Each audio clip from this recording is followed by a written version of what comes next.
It's a waiting game for Alejandra Salas, waiting by the phone for her daughter to call, waiting for news on her only grandchild, waiting to hear they've made it to America safely.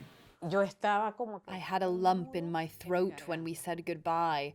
After they got on the bus, a few minutes later, she called me saying, "Mom, we're leaving now." I felt like something was being ripped out of my heart. Alejandra's daughter, Marielis, fled Venezuela with her 3-year-old daughter, Kendall, a month ago, already traveling through 7 countries on the near 5,000-kilometer journey. She leaves behind a country in political turmoil, an economy in perpetual tatters.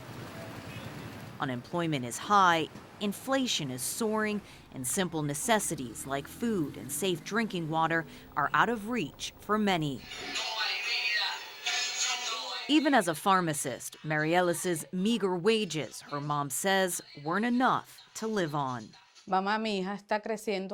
She said to me, "Mom, my daughter is growing up and I want her to have a quality education. And in Venezuela, she won't have that."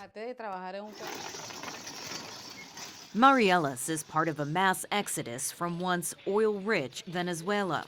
According to UN data, 7.7 million people have fled the country since 2015. The vast majority are hosted in neighboring Latin American and Caribbean countries.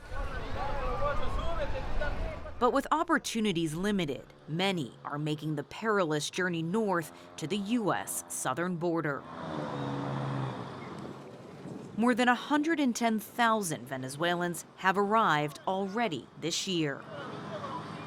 There are indications that border crossings could spike further in the coming weeks and months as a record number of people pass through the Darien Gap, separating South America from Panama. That jungle is a gateway for many of these migrants as they march towards the U.S.-Mexico border. And according to the United Nations, more than 330,000 people have made that dangerous trek so far this year. Large numbers have entered here in Eagle Pass, Texas, traversing the swift currents of the Rio Grande River separating the U.S. and Mexico, before carefully maneuvering through dense, sharp razor wire. Where are you coming from? Venezuela. From Venezuela? Yes. And how was the journey? It's difficult. Mexico is very bad. Many, including this woman, are traveling with young children, some only a few months old. Once on American soil, the migrants are processed by Border Patrol. Some are deported, but many are released into the U.S. with their cases pending, sparking, experts say, a wave of chain migration from others hoping to enter the U.S. And so once you hear that story that, hey, I was able to make it, I'm in Chicago, I'm in Dallas, I'm in Atlanta, I'm in New York, I'm in Phoenix, and I'm working, then that gives people a little bit of hope that they might just buy that lottery ticket and take off. Also instilling hope, policy changes from the White House. In September, the Biden administration, under intense pressure from Democrats, said it would allow nearly 500,000 Venezuelan migrants already in the U.S. to work and live legally for 18 months. Allowing employment could help relieve the strain Democratic cities like New York and Chicago are under to house and feed the tens of thousands of migrants bussed north by Texas Republican Governor Greg Abbott.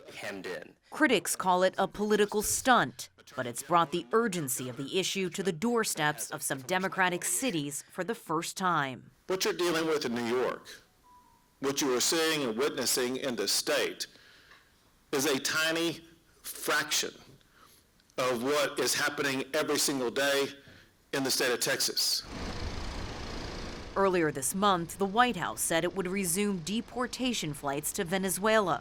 Many migrants, though, seem undeterred.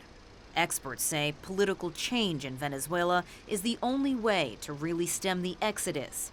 But with the country's long history of sidelining opposition candidates, true reform seems remote. Alejandra Salas says her daughter called after passing through the Darien Gap, but she doesn't know if they've reached the U.S. yet, leaving her, like many parents in Venezuela, in a desperate state of longing, but also knowing their children can't stay. Sophia. Toni Waterman, CNA, Eagle Pass, Texas. Alani Sophia. Toma, ponlo,